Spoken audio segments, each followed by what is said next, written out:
Bien, les enjeux, nous les avons exposés tout à l'heure, c'est pour permettre d'enregistrer à l'état civil les élèves qui sont déjà inscrits dans les écoles et qui n'ont pas de date de naissance. Et c'est aussi pour permettre au gouvernement de mettre en œuvre sa politique d'école obligatoire pour tous. Bon, le processus est très simple. Les élèves sont déjà identifiés dans les écoles, donc la cible est bien connue.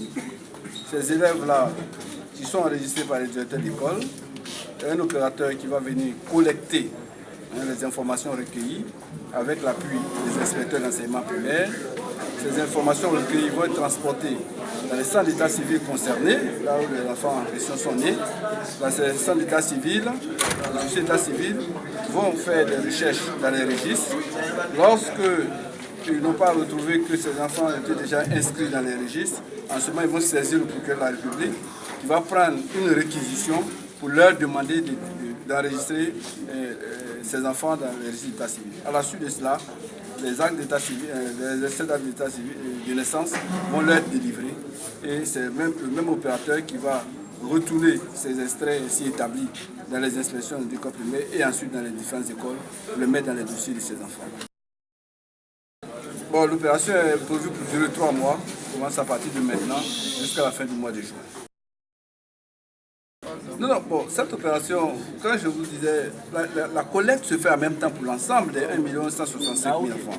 Mais c'est pour les cas des enfants du CM2 qui sera traité en priorité. Puisqu'avant la fin du mois de mai, il faut qu'on puisse produire les extraits de naissance. Donc, quand on se transporte sur le terrain, c'est pour faire la collecte pour l'ensemble des 1 165 000 élèves qui ne sont pas déclarés à l'état civil. Bien, bon, il y a plusieurs éléments de vérification. D'abord, les officiers d'état civil vont faire des contrôles dans le registre pour savoir si ces enfants-là sont enregistrés. Deuxièmement, le dossier est transmis au procureur de la République qui procède à des vérifications. Mais si on découvre qu'il y a des fausses déclarations, bien entendu, il va y avoir des poursuites qu'il faut pour soit annuler les actes si les actes ont été déjà établis, et puis ensuite engager des poursuites pénales contre les personnes qui vont faire des fausses déclarations. Donc c'est le moment d'insister pour dire que cette opération concerne les enfants qui sont déjà inscrits dans les écoles. Il n'est pas question pour des directeurs d'école ou bien qui que ce soit d'aller tenter de faire inscrire des enfants qui ne sont pas concernés par cette opération. La cible est bien connue, c'est les 1 165 000 enfants déjà enregistrés par le ministère de l'Éducation nationale. Oui, je voudrais insister que les extraits de naissance qui vont être délivrés sont exonérés de timbre. C'est-à-dire que pour cette opération, les parents n'auront pas à payer le timbre de 500 francs pour se faire délivrer l'extrait de naissance. Dans la mesure où cet extrait de naissance va être déposé dans les dossiers des élèves.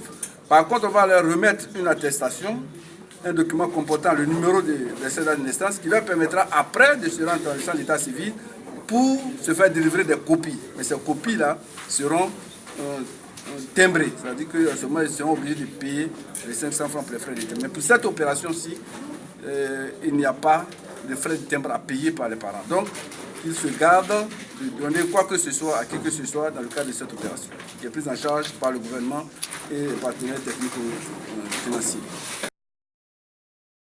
Merci beaucoup. Comme je l'ai dit tout à l'heure dans mon intervention, c'est une opération qui intervient au moment où les personnes concernées n'ont pas pu être déclarées dans les délais. À partir de ce moment-là, l'opération, à l'initiative du ministère de la Justice, dans ce cas, cette opération, et les officiers d'état civil qui ont la gestion quotidienne de l'état civil sont mis à contribution dans cette opération à 2 niveaux. D'abord, lorsque les demandes viennent des écoles, ils compulsent les registres pour s'assurer de l'existence de ces personnes-là ou non dans les registres d'état civil. Si ces personnes existent dans les registres d'état civil, ils établissent des extraits, ils les remettent.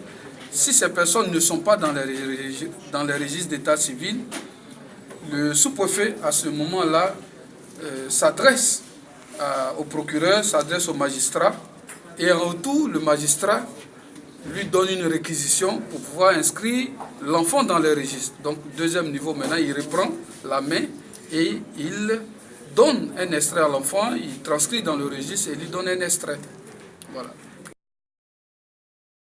En réalité, on ne peut pas dérouler le schéma du système éducatif parce que l'enseignement primaire est prévu pour accueillir des enfants d'un certain âge.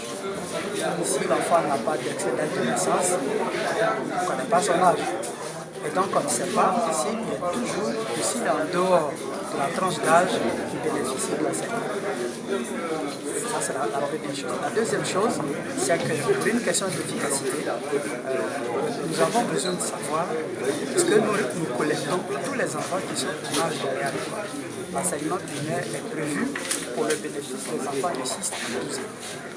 Donc, quand un enfant a un excès d'acte de naissance ou un jugement supplétif, nous savons si nous avons bien fait notre travail, c'est-à-dire que si, passé 12 ans, il est sorti du système du primaire. S'il a 13 ans, s'il a 14 ans, s'il a 15 ans, pour autant que nous puissions déterminer son âge, nous savons qu'est-ce que nous avons à fournir comme effort. Je parlais de taux de scolarisation et de taux net. Ce sont des indicateurs qui nous permettent de savoir quelle est notre capacité à absorber la population scolaire qui se présente à nous. En dehors de ça, il y a, je le disais aussi, la question même de la philosophie de l'enseignement primaire. L'enseignement primaire n'est pas fait comme ça au hasard, mais elle se développe pour permettre à tout enfant qui y accède d'avoir accès au collège. Et la constitution du dossier de candidature à la classe 6e a besoin nécessairement de l'excès d'acte de naissance. Un enfant qui ne dispose pas de cette pièce, il aura perdu son temps à l'école primaire puisqu'on ne pourra pas le présenter à la classe 6e.